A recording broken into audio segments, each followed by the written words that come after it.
Mateus capítulo 9, de 35 a 38.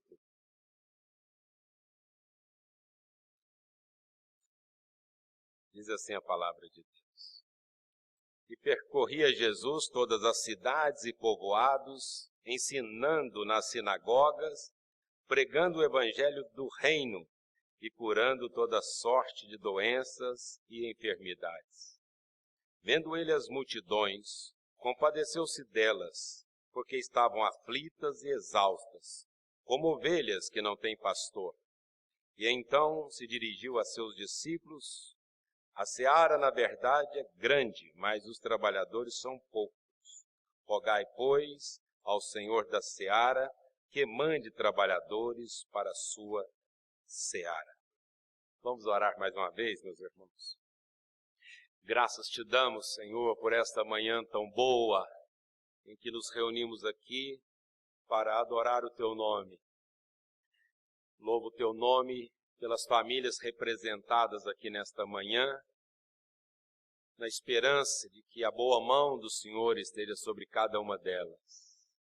Pedimos por aqueles que não puderam vir, e que, quem sabe, nesta manhã estão passando por algum problema difícil em suas famílias, ou com a saúde, mas que o Senhor, na sua infinita graça e misericórdia, possa ir ao encontro deles também, dando a bênção que eles precisam nesta manhã. Oramos, ó Deus, pela nossa nação, que nos próximos dias, mais uma vez, deverá expressar a sua vontade em ter a liderança nesse país, que o Senhor possa nos conduzir para que tenhamos dias melhores, e que o teu nome seja glorificado nesta nação, Senhor. Pedimos também que o Senhor, na sua infinita graça e misericórdia, mande chuva sobre nós. Tu sabes a situação que temos passado neste ano principalmente. Mas a tua palavra diz que o Senhor faz chover até onde não há ninguém. Então nós cremos que o Senhor tem tudo sob controle e pedimos a tua misericórdia e graça sobre nós, fazendo chover sobre a nossa cidade. É assim que nós oramos agradecidos em nome de Jesus. Amém. Meus amados irmãos, a ideia de vocação, ela, na Idade Média, limitava-se somente à vocação eclesiástica. E já que nós também estamos no mês que falamos sobre a reforma protestante, é bom sempre lembrar disso. Então os pais já criavam as crianças pensando, ele um dia vai ser alguém, ele vai ser um sacerdote. Essa era a noção única praticamente sobre vocação. Mas Deus, na sua infinita graça e misericórdia, levantou lá Martinho Lutero, que dentre tantas coisas foi redefinir o que seria a vocação. Que a pessoa era vocacionada por Deus, e não apenas para ser um sacerdote, mas Deus poderia vocacioná-lo para ser um jurista, para ser um médico, e Deus poderia fazer isso. Parecia um conceito simples, mas isso desencadeou em muitas coisas na Europa principalmente, até na área da economia. Meus irmãos, isto é uma coisa importante para que entendamos o que é a igreja, porque a igreja, o corpo do Senhor Jesus Cristo, que somos nós, ela é vocacionada pelo Senhor, e como igreja, corpo de Cristo, ela tem a sua visão, ela tem a sua missão, ela tem os seus valores. Então nós somos igreja do Senhor. E é muito bom que nós separemos os conceitos para que não haja confusão. Existe a igreja do Senhor, que é una, ela é católica, ela é apostólica. Ou seja, a igreja do Senhor, ela é uma só, ela está em todo lugar e ela está fundamentada na doutrina dos apóstolos. Essa é a igreja do Senhor Jesus. E existem muitas denominações religiosas. Nós temos a nossa que nós amamos muito, Igreja Presbiteriana do Brasil, que é uma denominação religiosa, onde nela, pela graça e misericórdia de Deus, também tem a expressão da igreja. E assim existem várias denominações religiosas, algumas até com um nome bem perto do que seria o conceito da igreja. A igreja ela é una, ela é universal, ela é católica, ela é fundamentada na doutrina dos apóstolos. E como igreja, corpo de Cristo, ela tem a sua visão definida, ela tem a sua missão. e ela tem os seus valores. E é sobre isso que eu gostaria de conversar com os irmãos hoje, ainda que rapidamente, falar primeiramente sobre esta visão da igreja do Senhor Jesus. Veja no versículo que lemos, quando no versículo 35, Jesus revela que aquilo que ainda estava oculto para os seus discípulos, que era o reino de Deus. Então o Senhor Jesus, nesta revelação, ele revela a visão da igreja. Interessante que hoje as denominações religiosas falam muito sobre a visão do líder, né? Olha, nós precisamos ir na visão do líder. Eis aí uma razão, ou uma diferença gritante entre instituição religiosa e igreja. A igreja do Senhor Jesus, ela não vai na visão do líder, ela vai na visão de Jesus. A igreja, ela já tem a sua visão revelada e mostrada pelo Senhor Jesus Cristo. Ele revelou a visão. Veja no versículo 35. Jesus percorria todas as cidades e povoados, anunciando, ensinando em todo lugar, pregando o evangelho do reino de Deus. Esta é a visão, alcançar todas as cidades, todos os povoados, todas as pessoas, dando-lhes o ensino, a pregação do reino e a cura de toda sorte de enfermidades. Utopia? Não. É a visão do Senhor Jesus, dada à sua igreja, alcançar todo o homem todo, uma visão como alguns já falam há muitos anos, sobre uma visão holística da igreja. Então, à medida que a igreja vive a visão de Deus, ela encontra a sua identidade e a sua vocação. Quando nós perdemos a visão que Cristo nos deu como igreja, nós perdemos a nossa identidade. Eu me lembro que lá em Uberlândia, logo assim após a escola dominical, tinha uma senhorinha sentada lá na recepção e os diáconos apavorados, porque aquela senhora apareceu lá e sabia o nome dela, Dona Maria. E eu fui perguntar por que eles estavam tão apavorados. Eu fui conversar um pouquinho com a Dona Maria. E ela disse, eu não sei onde eu moro. Eu não sei como eu vim parar aqui. Aí eu comecei a conversar com a Dona Maria. E aí, depois de muito conversar, eu descobri, através de ela falou que tinha levado a criança em determinado lugar, eu comecei a ligar ali perto e ver onde que ela poderia ter levado, qual a atividade que teria das crianças ali naquele raio de pelo menos, 2 quilômetros do templo da Igreja Presbiteriana Central, na cidade de Uberlândia, e fui fazendo ligações até que eu descobri, de fato, ela tinha deixado a neta dela num evento ali perto, num evento escolar. Aí chamaram a criança, falei assim, olha, como é que chama a vovó? Chama Maria. Foi ela que já foi. E aí eu falei, Dona Maria, eu já sei onde a senhora mora. Pus a Dona Maria dentro do carro e quando eu cheguei na porta da casa dela, ela disse, é aqui que eu moro. Eu falei assim, tá bom. A Dona Maria estava com uma enfermidade que fazia com que ela perdesse a noção disso, a lembrança, onde mora, qual o nome completo. Ela perdera a sua identidade nesse aspecto. Quando a igreja do Senhor Jesus, ela perde a visão que Jesus deu para ela, ela passa a ser qualquer outra coisa, menos igreja. Ela perde a sua identidade. Aí se transforma, quem sabe, num show qualquer, em um entretenimento qualquer, alguma coisa que possa fazer bem para as pessoas e elas saírem dali e dizer, puxa, que boa foi essa programação. Ela vai perdendo, ela perde a identidade. O coral começa a cantar aqui, dizendo, o Senhor está aqui, e nós viemos aqui para adorá-lo. Não há uma perca de identidade, nós sabemos quem somos. Nós estamos aqui para adorar a Deus. A visão que o Senhor Jesus Cristo passa para a igreja não é a visão de que nós vamos nos sentir bem e vamos ter um bom entretenimento numa manhã ensolarada de domingo, mas nós estamos aqui porque há uma visão que foi passada por nós, que não é do nosso pastor tão somente, mas é do nosso bom pastor. A igreja tem a sua visão, a visão da igreja é esta, alcançar todo homem.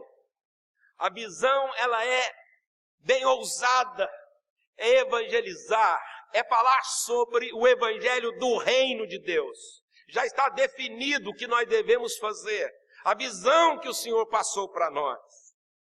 Mas como igreja, nós não temos apenas uma visão, nós temos também missão. Mas repare nesta afirmação. A maior motivação para a ação missionária é tornar Deus conhecido e levar todos os homens a adorá-lo. Esta é a maior motivação da ação missionária. Mas, irmãos, além de visão, a igreja tem a sua missão. Veja o versículo de número 36. Vendo ele as multidões, compadeceu-se delas, porque estavam aflitas e exaustas, como ovelhas que não têm pastor. A missão da igreja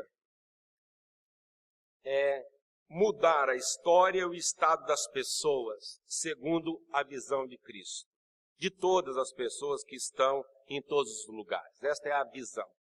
É mudar a história das pessoas. Porque o evangelho é o poder de Deus para a salvação de todo aquele que crê, diz a Bíblia Sagrada. O evangelho, quando alcança uma pessoa, quando a pessoa é alcançada pela graça e misericórdia de Deus, a vida dela é transformada. Suprir todas as necessidades dos outros deve ser o alvo. Como disse o teólogo alemão Dietrich Bonhoeffer, igreja só é igreja quando ela é igreja para os outros. A visão da igreja dada pelo Senhor Jesus está definida e a missão da igreja é esta. É mudar a história das pessoas com a pregação do poderoso evangelho da graça do Senhor Jesus Cristo. E é urgente essa nossa missão. Que nós estamos aqui neste mundo para a glória de Deus, para cumprir a nossa missão, para cumprir o propósito de Deus. Ele nos deu uma visão. E ainda que nós façamos tantas outras coisas aqui, nós como igreja só temos uma vocação, que é obedecer essa visão de Cristo, cumprindo a nossa missão. Se nós vivermos aqui 500 anos e não fizermos isso, vivemos em vão, porque não cumprimos o verdadeiro propósito. Olha o tanto que é urgente. A Bíblia Sagrada diz que quando Jesus olha para aquelas pessoas, elas estão aflitas e exaustas. Repare essas duas expressões, aflitas, uma palavra usada para descrever um cadáver em estado de putrefação. É esse o significado da palavra aflitas aqui, literalmente. Essa palavra é usada para descrever alguém que está morto. E não somente morto, mas já desprezível. Com a corrupção física que é.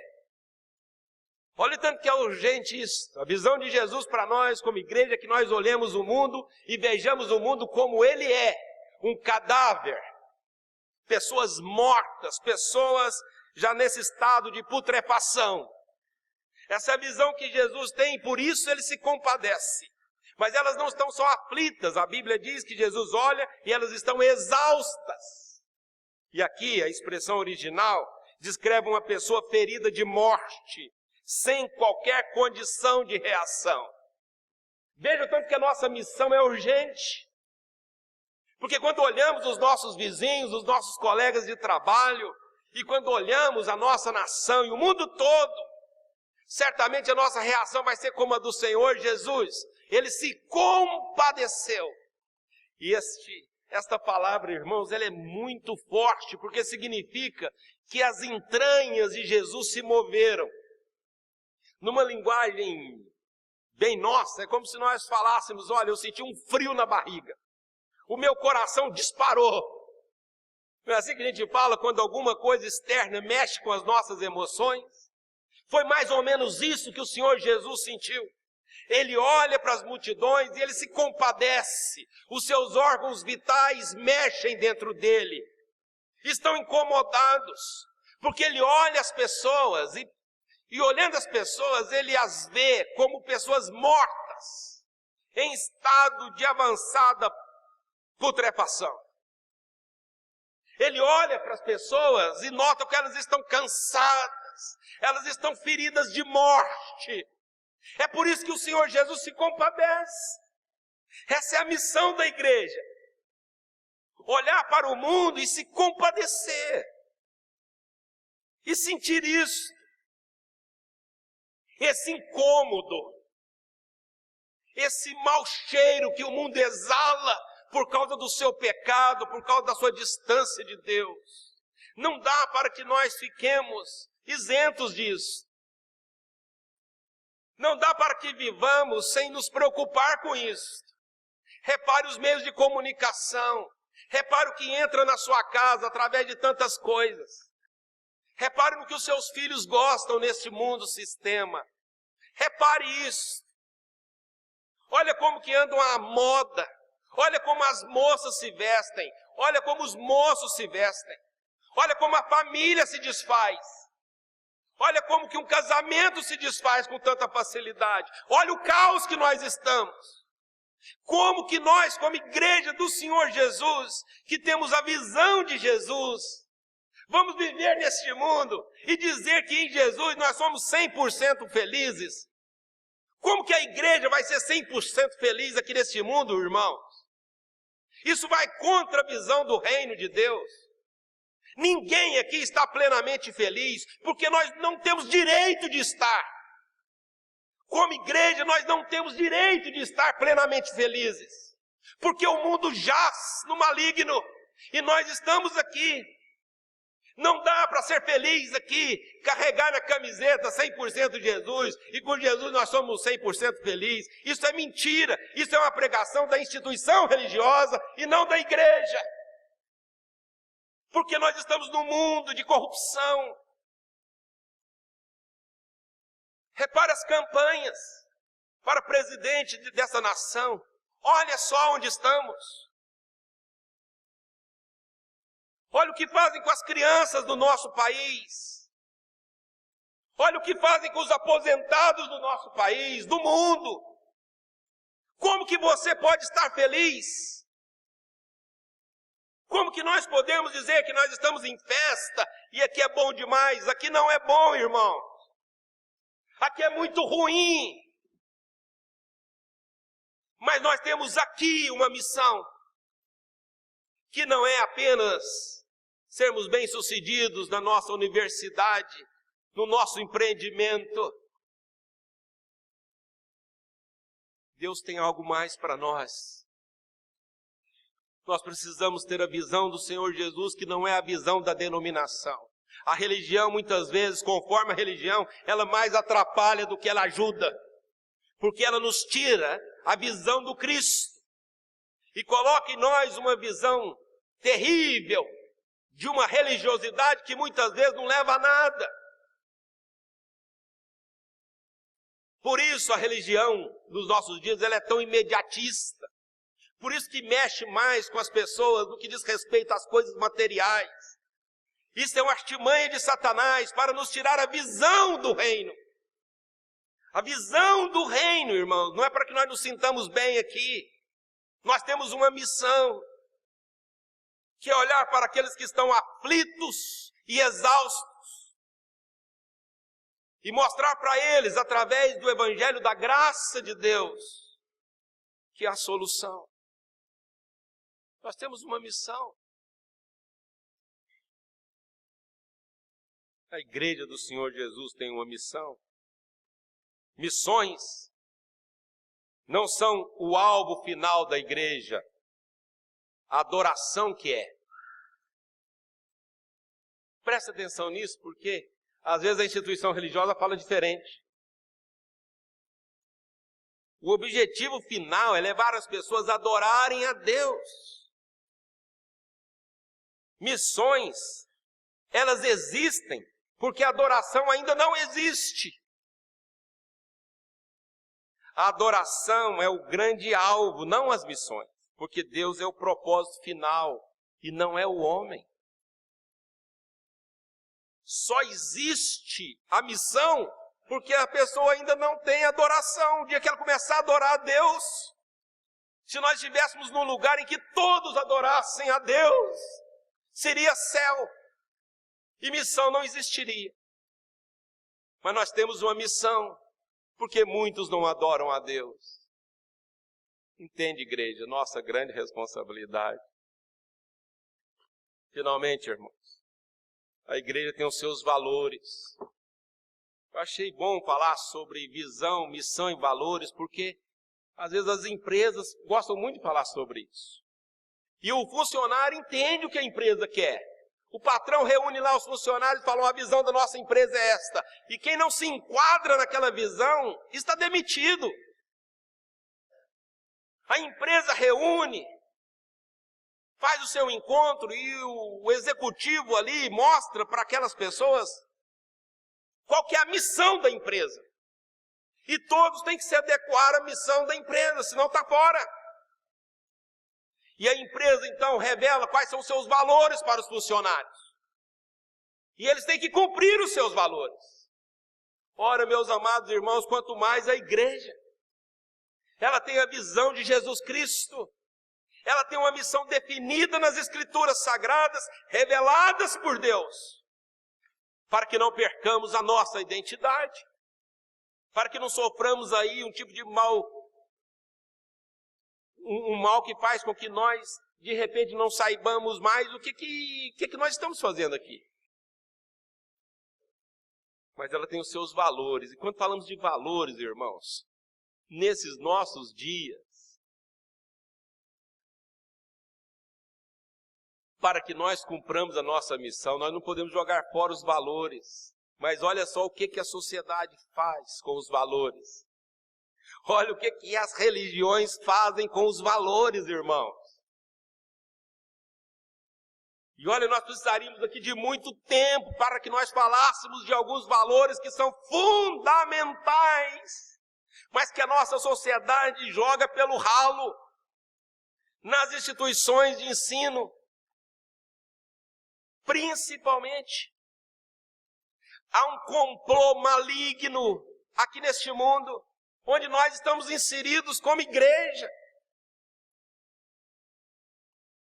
E talvez seja por isso que há muito tempo atrás, quando nós começamos a falar aqui sobre, e mencionamos a reforma, talvez seja por causa do que a igreja entendeu lá atrás,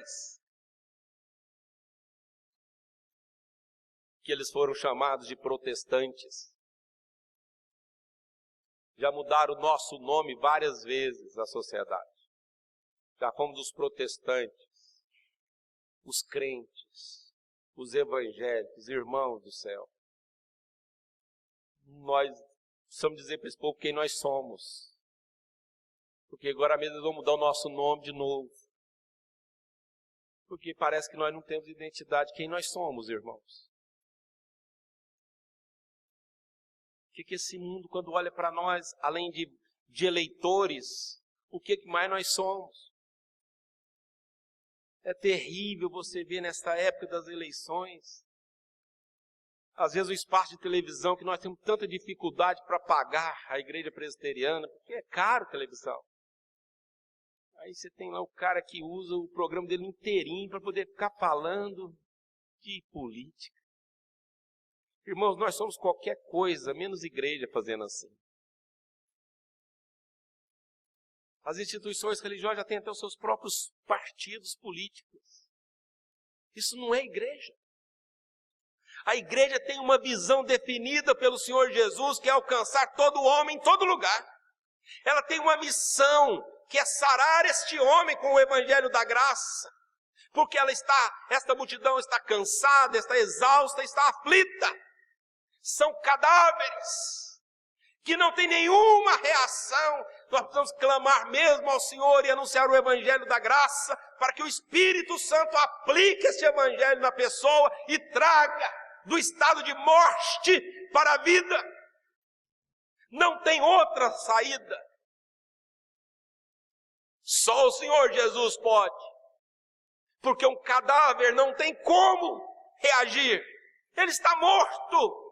Assim como nós um dia estávamos mortos nos nossos delitos e pecados, e Ele nos deu vida pela graça, sois salvos. É esse o Evangelho, que mostra que o maior objetivo é a adoração a Deus e não tão somente o bem-estar das pessoas. Mas vejam os valores, irmãos. Compaixão refere-se àquela disfunção que eu disse no início, uma disfunção ou uma agitação profunda dos órgãos vitais. Para se cumprir a missão é preciso ter compaixão. Esse é um valor que nós precisamos toda hora nos lembrar.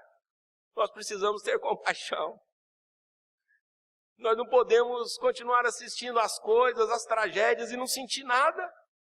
Nós já nos acostumamos. As notícias, por mais trágicas que sejam, são chamadas de show de notícias. E o show de notícias que acontece nos meios de comunicação, irmão, é o pai que matou a própria filha, são os pais, são os filhos que mataram os próprios pais, é toda a desgraça da sociedade. Isso aqui é show de notícias. E nós assistimos tudo isso e já estamos acostumados. Parece que a gente nem se mexe no sofá, mesmo assistindo tragédias e mais tragédias. É como se nós tivéssemos ficado dormente.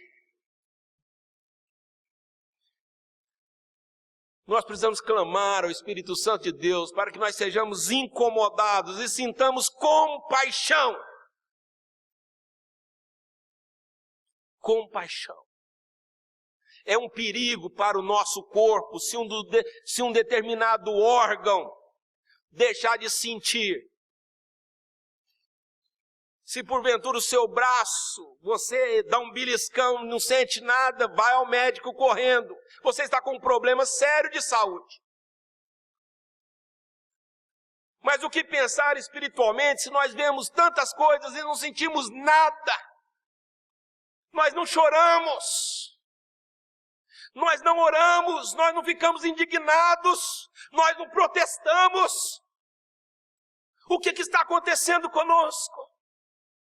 Nós não podemos perder o valor da compaixão. E Jesus nos ensina isso aqui. Igreja tem valores. A gente não pode acostumar com os divórcios. A gente não pode acostumar com mais um casal que desfaz. Uma família que, mais uma vez, mais uma das famílias abandona a congregação. Não podemos nos acostumar com mais um irmão que, casado já há tantos anos, se engraça com uma adolescente e destrói sua família. Nós não podemos nos acostumar com isso, igreja. Não podemos nos acostumar com uma juventude confusa. Nós temos que ajudá-los. Uma juventude confusa com a sua sexualidade, confusa com a sua vocação, confusa com os seus sentimentos. Quem é que vai ajudar essa geração se a igreja não se compadecer?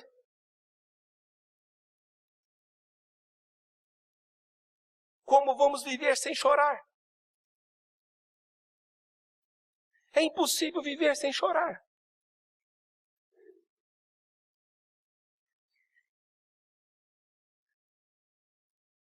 Mas também é necessário que nós tenhamos consciência da realidade, é outro valor que a igreja não pode perder.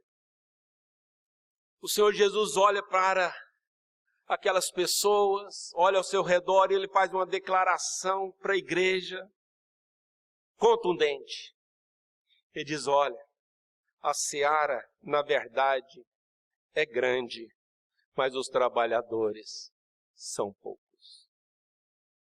Não dá para a gente poder ficar disfarçando, irmãos. A nossa realidade é cruel. É cruel. Porque é trabalho demais, a seara é grande demais. Mas quem quer ir? Os trabalhadores são poucos. Eles não querem. É como se houvesse uma grande ceia.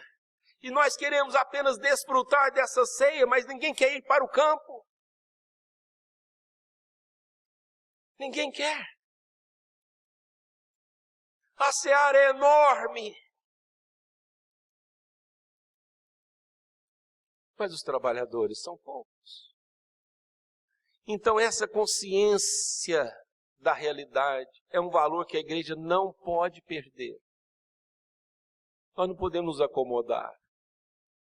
Existe alguém ao nosso lado precisando ouvir uma palavra sua. O seu vizinho precisa ouvir.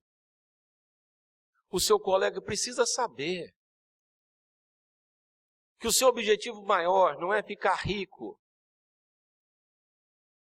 Que o seu objetivo maior é cumprir a sua missão como discípulo de Jesus. Seu colega tem que saber quem é você. Sua vizinha tem que saber. Esse povo tem que saber que há uma diferença entre instituição religiosa e igreja. Não pode colocar no mesmo balaio a igreja e as instituições religiosas. Não pode. As pessoas têm que saber qual que é a diferença disso. Elas precisam saber que nós, ainda que tenhamos a nossa instituição religiosa, ela não vem em primeiro lugar na nossa vida. Nós a amamos, mas ela tem o seu lugar de importância na nossa vida, e não a prioridade. Nós não podemos achatar o reino de Deus a uma instituição religiosa, seja a minha, seja a sua, ou seja qualquer uma outra. Irmãos, o reino de Deus é muito maior do que tudo. Os valores, a consciência da realidade. E finalmente, irmãos, a dependência de Deus. Isso aqui talvez seja o que mais incomoda o homem nos nossos dias. Porque ser dependente incomoda muito. Ninguém quer ser dependente de nada. De nada, de ninguém, e muito menos de Deus. Repare, irmãos, onde você ouviu na mídia alguém conclamando, dizendo, gente, nós estamos num país cristão, nós cremos em Deus, cremos que Deus é poderoso, então clamemos a Deus para que Ele mande chuva sobre nós. É muito mais fácil que eu só cantar o cântico e usar como metáforas para poder, quem sabe, emocionar as pessoas. Mas onde está de fato a nossa fé de que Deus domina sobre tudo e sobre todos? Porque isso, irmãos, soa para esse mundo como senso comum. E ninguém se atreve a dizer, Deus pode fazer chover. É como diz a Bíblia. É Ele que faz tudo. Se Deus cerrar os céus como Ele um dia fez, irmãos, por 3 anos, imagina. Havia fome em Israel. Já não chovia há 3 anos e meio. O profeta Elias, com a cabeça entre os joelhos, orava e clamava a Deus. E Deus, então, ouve a oração. Elias vê uma pequena nuvem se formando no céu e ele manda o recado. Diga para Acabe ir embora depressa, senão a chuva vai pegar ele no caminho. Isso não é senso comum não, irmão. Isso é um Deus que sabe o que faz e que tem um mundo nas suas mãos. O Deus que você veio adorar aqui nessa manhã. Um Deus que quer que você entenda que você, por causa de Cristo, tem visão. Tem missão. E tem valores. E que em breve nós não estaremos mais aqui. Porque a vida passa como uma neblina. É como um breve pensamento. E daqui a alguns anos, nenhum de nós existirá. E não serão muitos anos. Talvez tenha sido isso que o Dr. Paul Washer falou lá no seminário, no Mackenzie, para mais de 1000 jovens. E que mais impactou. Porque ele assumiu lá o púlpito, a primeira coisa que ele falou para aquela juventude foi, olha, daqui 100 anos, Nada do que você conquistou aqui fará sentido.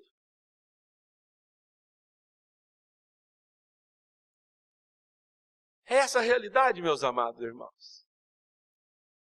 Daqui 100 anos, não interessa o que você conquistou, o que você foi, nada terá sentido. O que nós levaremos conosco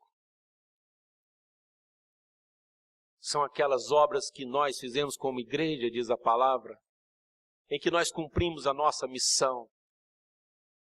Isso nós levaremos sempre conosco, porque a glória de Deus revelada em nós, é esse o nosso grande objetivo. Que Deus nos dê mente e coração para conhecer, amar e alcançar os povos do mundo para a glória do nosso Salvador. Amém.